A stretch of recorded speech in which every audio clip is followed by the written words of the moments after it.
Brought to you by the Every Dollar app. Start budgeting for free today. So, me and my fiance are just really stressed. Our debt-to-income ratio is horrible. So, we just wanted to know what steps we need to take to go in the right direction to get out of debt. When are you getting married? We haven't planned a date yet. Then there's not a we. Right. Okay. Okay. There's not legally, morally, ethically, monetarily, we aren't in existence until we are married. And I'm not just making a statement. You literally have absolutely no rights to the other person's income, legally speaking. Okay. So you can act like you're playing house. You can act like you're married, and it doesn't change the law. The law says that your debt is your debt. Okay. Now, when you're married, that's different. So I would suggest if you're going to be a we, that you make it a we and you run down the courthouse this weekend and get married.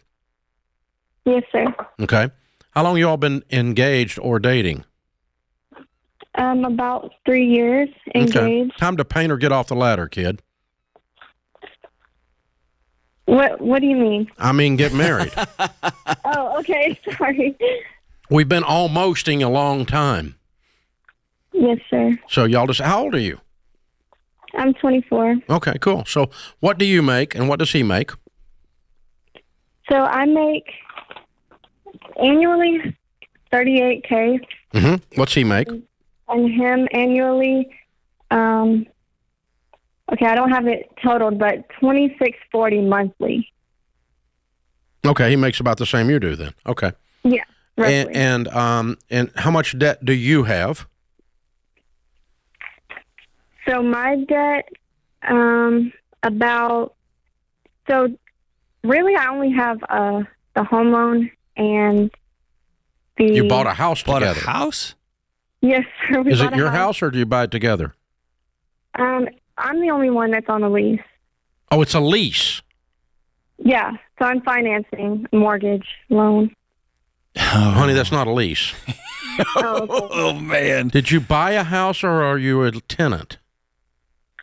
I bought a home. It's a mortgage. In not a your lease. name. You have a mortgage. There's no lease does not enter into it. Yeah, $243,000. Okay. And so you have a mortgage. You bought a $240,000 house and you make $35,000 a year? And you're 24 years old.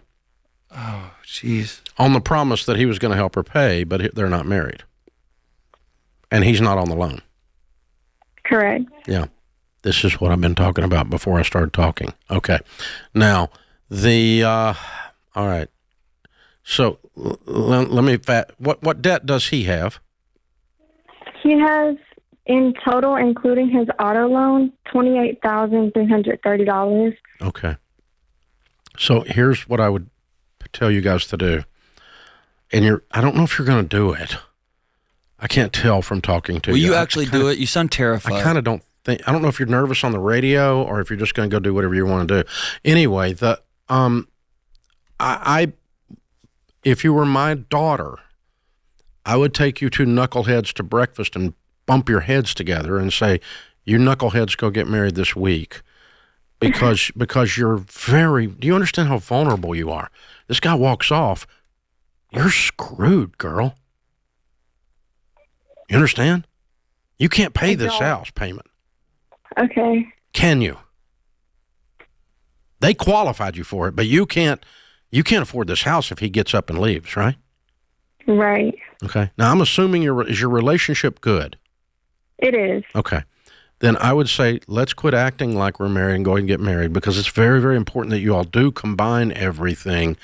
And then what we've got is we've got a home mortgage with an $80,000 household income approximately, and he's got some consumer debt that we need to get paid off as quick as we can, and we'll walk you right through the baby steps at that point. You cut up your credit cards, we get his car loan paid off, and we take all the overtime we can, we quit eating out, we don't go on vacation, and we clean up this mess where you have $20,000 cash in the bank for an emergency fund and no payments but a house payment and a combined income of $80,000. You'd be in pretty good shape, right?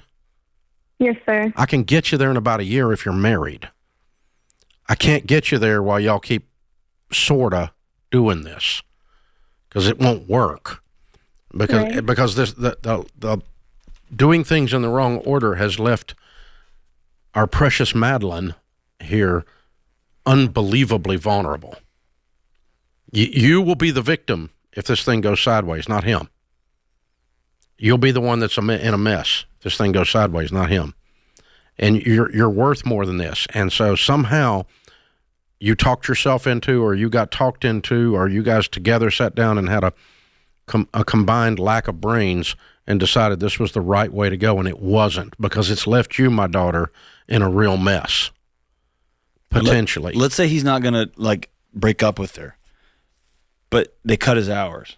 He quits his job, or he decides, I want to go get an MBA, and he just quit. Like, it's so exposed. I mean, she doesn't have, it's all on her. Yeah, that's what I mean. Like, he's got a free ride now. He got someone else to buy a house that he lives in, that he gets to pay rent. Maybe, yeah. Yeah, so this is why these numbers don't work, okay? All right, guys, there's a couple of issues. We got to stop for a second because we've got just a moment here. Number one, we'll remind you that if you want to catch the next segment of the show, the third segment of the podcast is always on the Ramsey Network app, and it's completely free. Go download that for free. So the numbers, if you do just a couple of things in the right order, there's less than a 3% chance you'll be at the poverty level. And the right order is, before you do anything with building a family, you graduate from school, high school. Okay? You do not live together before married. If you don't live together before married and don't have children before married, so you do it it's called the order, the poverty order, okay?